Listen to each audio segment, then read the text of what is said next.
Merci d'être invité du jour sur Africa 24. La Tunisie en Afrique du Nord se prépare à vivre une double consultation électorale le 26 octobre pour les élections législatives et le 23 novembre 2014 pour la présidentielle. Madame Nadia Chaban, vous êtes élue à l'Assemblée constituante. Vous êtes surtout tête de liste de l'Union pour la Tunisie, une liste composée des forces démocratiques et progressistes, de 2 partis politiques et des personnalités de la société civile.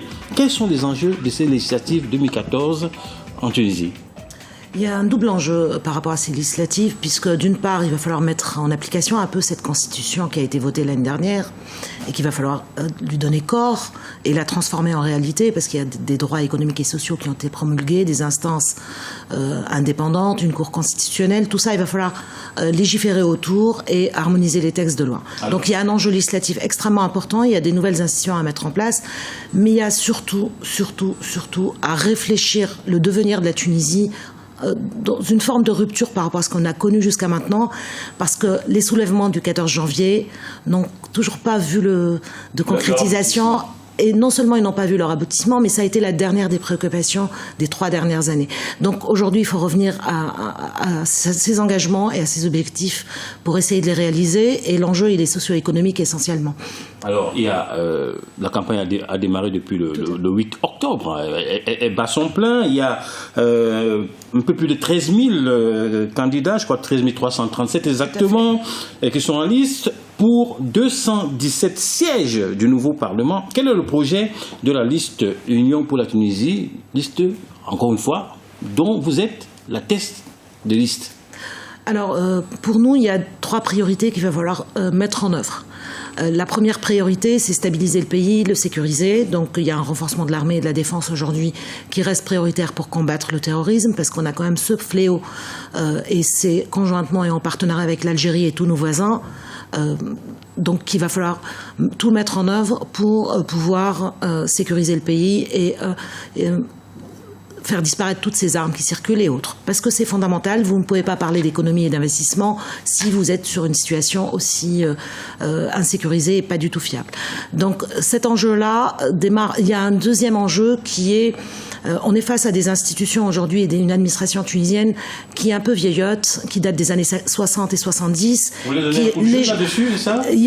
On a une nécessité absolue aujourd'hui de moderniser les institutions de l'État parce qu'ils ne correspondent plus à 2014. C'est-à-dire qu'on a une administration qui a des lourdeurs extrêmement importantes, qui n'est pas du tout, qui fonctionne pas normalement. Mais et qui va falloir. Tout cela, cette lourdeur administrative. Vous savez, la Tunisie s'est construite dans les années 60.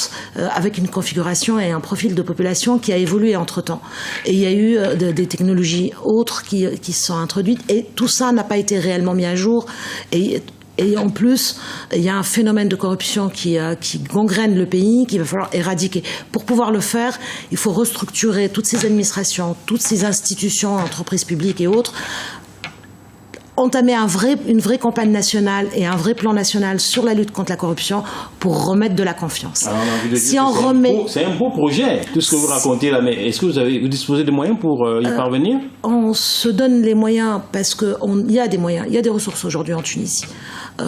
Contrairement au choix de certains qui ont été faits d'aller chercher de la dette, aujourd'hui, on a par exemple, au niveau de l'évasion fiscale, ça correspond à entre 10 à 20% du budget de l'État.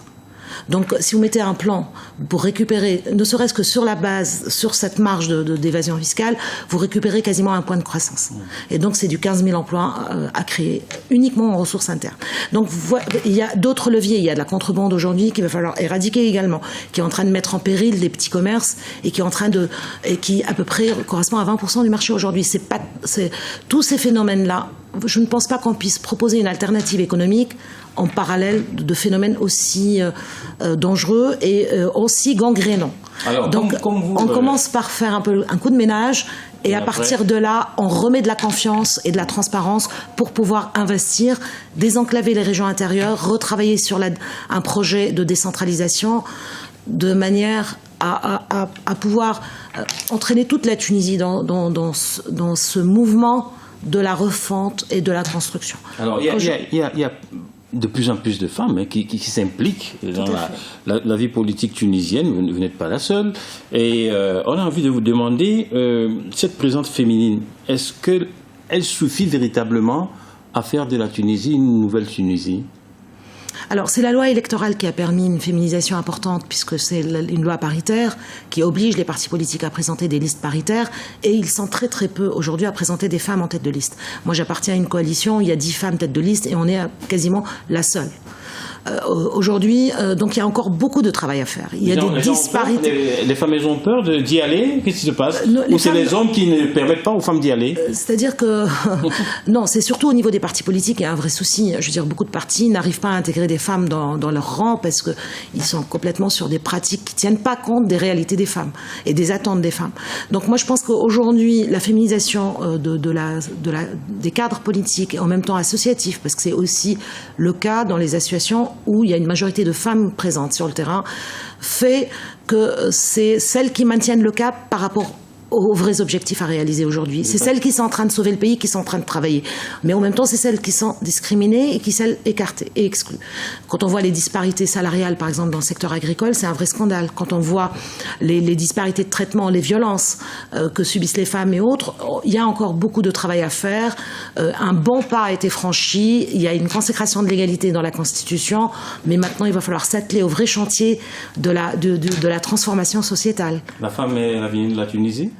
Elle a toujours été au centre de tous les projets modernistes tunisiens et elle continuera à porter le projet moderniste de la Tunisie. Merci beaucoup, Madame Nadia Chaban, d'avoir été notre invitée du jour. Je rappelle que vous êtes élue à l'Assemblée constituante. Vous êtes surtout tête de liste de l'Union pour la Tunisie, l'Union pour la Tunisie qui veut justement sécuriser, moderniser, changer la Tunisie pour que ce beau pays d'Afrique du Nord...